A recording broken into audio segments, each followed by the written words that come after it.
Okay, so this one is the one that kind of hits close to me.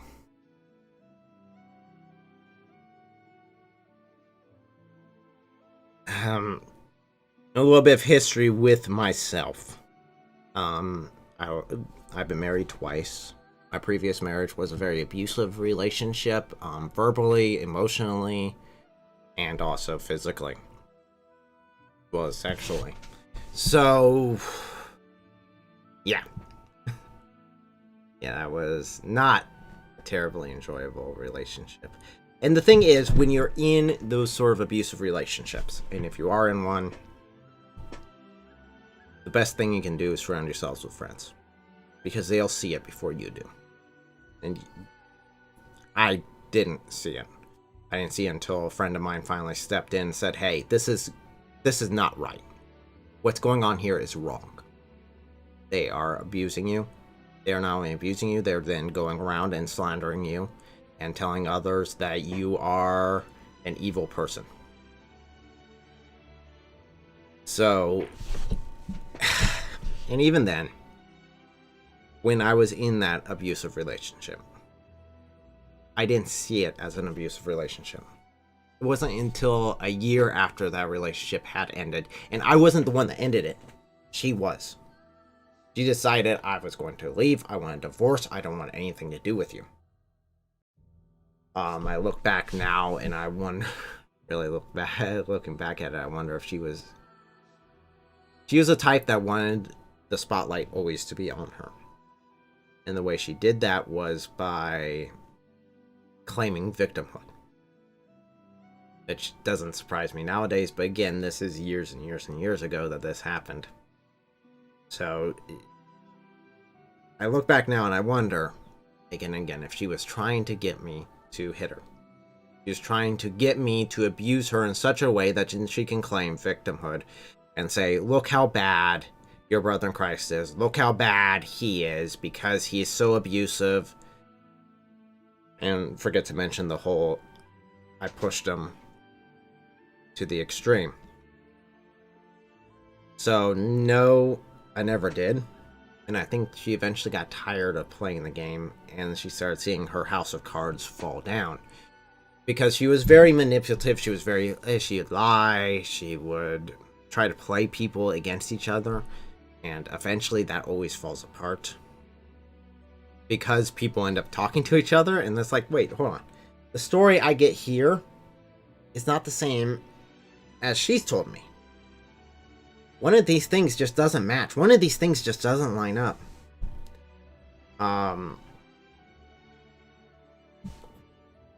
What's going on here? What's the truth? And it is... She wouldn't lie because she wanted... She wouldn't lie because she just had to. She was a habitual liar, yes. But she could keep straight her stories. As long as no one talked to each other. And I could remember quite a bit that if I talked to someone about what was going on, or just even someone that she had talked to previously, he would get furious with me. And I didn't understand. I didn't understand what was going on. I didn't know that she was going behind my back and setting up these lies. I didn't know that she was doing this abusive relationship. I did not know this. Because I wasn't in the mindset of that. What I thought and what I believed was I was a bad husband. In my mindset, she was not wrong. I was. She was not incorrect. She was not wrong to abuse me. It was my fault. I was in the wrong. And I had to figure out what the heck I was doing that would tick her off so much. That would get her upset. And in the same, you could take this and flip it. Of course, flip the genders for someone who is a woman who is in this sort of abusive relationship. And it is, you blame yourself. You really do. And if you're in those sort of relationships, best thing you can have are good friends. Best thing you can have is a good family. And talk to them. Don't be afraid to talk to them. Say, hey, is this right? Is this what's going on here? Is this right or wrong? Yes. Emotional manipulation, absolutely. I was probably we were married for about 4 months before she left.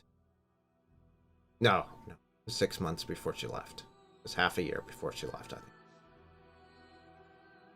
My time schedule might be off because I don't remember most of it. Just because my head was always spinning, trying to figure out what the bill foul was I doing wrong. What did I need to correct? What did I need to fix? I think it was within the first few months of our marriage, we were going to marriage counseling.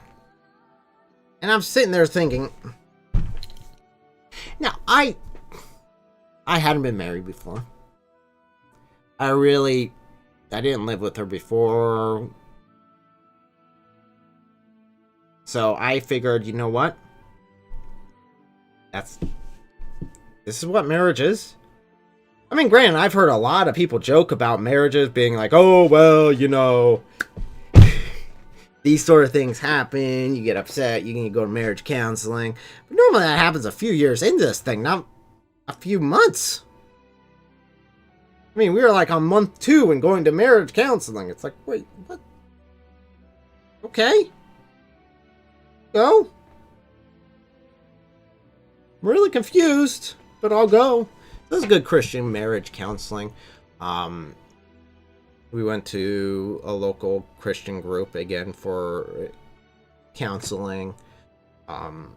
Really scratching my head on what I was doing wrong. We'd go to these things, and then on the drive back, she'd have a long list of things that I needed to correct. Things that I was doing wrong. And I thought that was odd. I was like, wait. I'm not being critical on you. I'm trying to improve myself and focusing on improving myself in order to improve this relationship. And yet you're bringing me books of things I'm doing wrong. Oh, fine. I'll go fix that. I can remember very clearly the day that I found out what was really going on behind my back. She had been for a while trying to move out. But she wanted to do it in such a guise that didn't look like she was moving out. She was only going to temporarily live with her parents. She was only going to temporarily move out of state. She was only going to temporarily go down to Florida for a bit. She's only going to temporarily do that. It's like, no, we don't need to separate. That's not how you do marriage. We need to work through this together.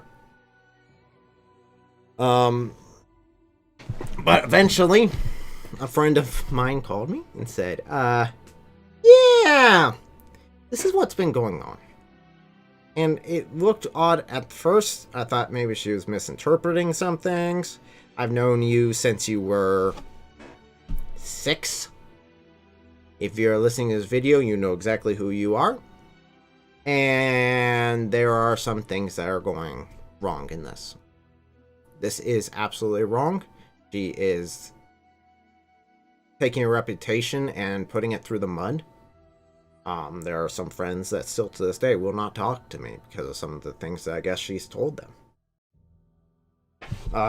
But at that point, it woke up and it's like, oh crap. And I realized that what she's been doing the entire time is like, okay, fine. If she really wants to go, so be it. Packed her bags. Walked her out to the car. And she took off. And not long after that, she asked for a divorce. And I was like, oh, good. I kind of connected those dots at that point. But again, it wasn't until a year afterwards that I was actually sitting down watching a show. It was about abusive relationship, and it was going through. And I just sat there and like,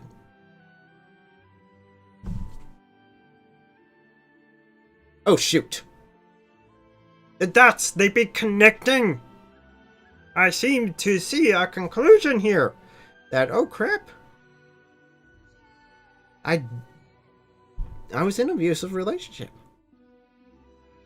I didn't realize it until that time, and yeah, it wasn't very long. There are a lot of other people who are in there.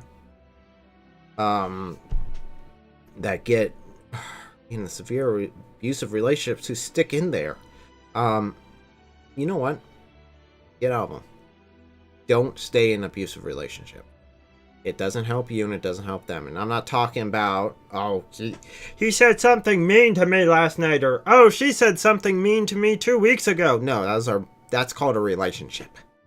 Get over it and move on with it. What I'm saying is, if you're constantly being beaten down by your husband or wife or boyfriend or girlfriend, you need to get some help. And it won't be until you reach out and grab some help and find someone else who has a different pair of eyes who are looking in on this, who can really tell you, oh shoot, dude, get out of this, or chick, you need to run. You need to run fast and keep going. So those are abusive relationships. And again, of course, when I did the video divorce, I was currently divorced at the time, so it was kind of ironic doing a video on divorce. What the Bible classifies as a justified divorce, what doesn't classify as a justified divorce. My ex-wife and me never consummated our marriage. So if you don't know what that means, it means we didn't have sex. Very plain. We didn't have sex, but she would tease me incessantly about it, and it was very, very annoying.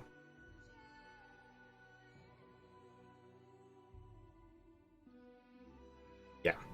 Get out of those abusive relationships before marriage, not afterwards, because it is a pain in the butt to get out afterwards. Luckily, she was so tired and bored of me by that point, that she just wanted a divorce as fast as possible. Although she demanded that I pay for everything, and I ended up needing to pay for everything, and I ended up just suing her for the divorce. Because, doggone it, I didn't want to have to go down to Florida in order to go get my papers signed, or go to the court down in Florida to make sure that they didn't screw me over.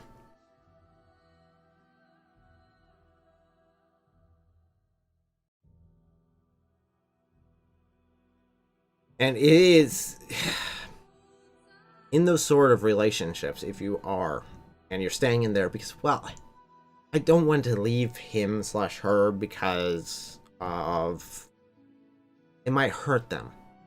Or, if I stay here, it might be the best for them. No, it's not. It is not the best to enable them to continue to commit sin. If it's a guy abusing a woman, wrong.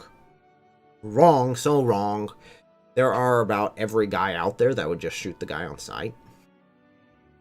Because you don't abuse women. Guys do not abuse women. No. Whereas we need to do a little sneepy. But the guys that are obviously violating their marriage agreement. They're violating what they said on the altar.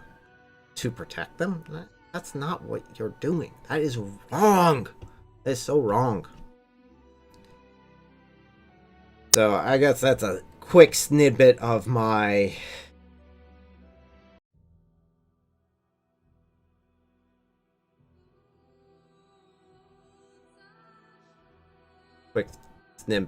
experience with abusive relationships. If you are in there are so many avenues of help. They're right there. I had the gift of a good family, as well as good friends, most of them at least, as well as a decent pastor who was behind me. And we were able to work through it. So, get yourself some help. That's my conclusion from it. Get yourself some help, and you might not even realize you're in an abusive relationship. I didn't until I was long out of it.